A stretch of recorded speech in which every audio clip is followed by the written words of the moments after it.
Hey guys, welcome to our Friday Supper Devo for this week. We're studying Core 52, the Golden Rule. I wanted to tell you about a guy named Deputy Elton Simmons. Deputy Elton Simmons, back in 2012, had a news story of a local CBS affiliate done on him in Los Angeles.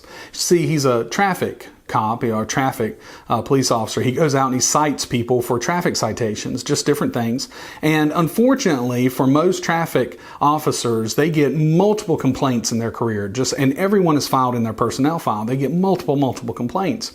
But as his supervisor was looking through his personnel file one day, he noticed that there were no complaints filed against Elton Simmons. Again, 25,000 tickets and citations he had written, and there wasn't a one complaint. Plenty of commendations, plenty of good things to be said. And so what they did, CBS News picked up on it, their local affiliate. They went out and followed Simmons on a day on his beat. And as he went around, what they noticed was his authority mixed with his diplomacy. He didn't look down on anybody. He didn't give guilt trips to people. Oh, he never asked why. I don't know if you know this, but when you ask anybody why did you do this? That is a guilt-inducing question, because if they've dropped something, broke something, messed something up, do you really think they're going to have an answer? Well, I felt like I needed to paint the floor with ketchup, and that's why I did it.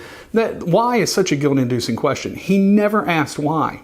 He only told them what they did wrong. He talked to them. He smiled at them. He wrote them the citation. He told them how much it was, and he reminded them to be safe. And the news crew was amazed at his diplomatic skills. He never received a complaint. And he was doing a job that most people hate the people doing the job. Now, I know a lot of you think that, well, if somebody does me out of line, man, I'm just going to let them have it. I'm going to do this. I'm going to do that. And I'm not saying Jesus was just a pushover.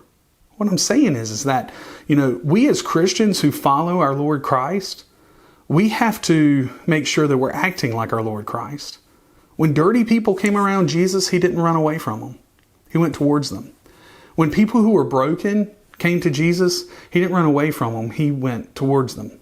When demon-possessed people came toward Jesus, he didn't run away in fear. He went towards them. And you may say, well, Scott, yeah, but he's Jesus. Well, are we not disciples of Jesus? And is not the role of a disciple to follow the master so closely that the identities blur between them?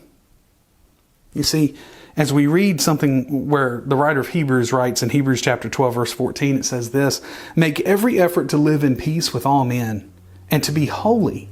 Without holiness, no one will see the Lord." You see, holiness is something that we are given and something we strive toward for God. God is called holy, holy, holy, separate, separate, separate. He is sinless, sinless, sinless. We are called to be holy and separate from the Lord. We're called out from the world. But it says here, make every effort to live in peace with all men. Live among men. Be peaceful with them. Walk beside them. Guide them. Strengthen them. Don't judge them. Don't be self-righteous toward them. Don't be arrogant. Don't feel like you're up here and they're down there. Make sure that they understand that you believe in their equality with you, that we're all created in the image of God, no matter what we have or what we've done.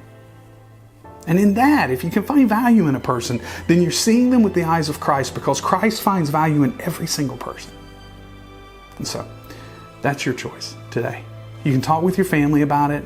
You can talk about being peaceable with people, and how even though we try to live holy lives, it doesn't mean that we get to live above others. Remember, we didn't go to God.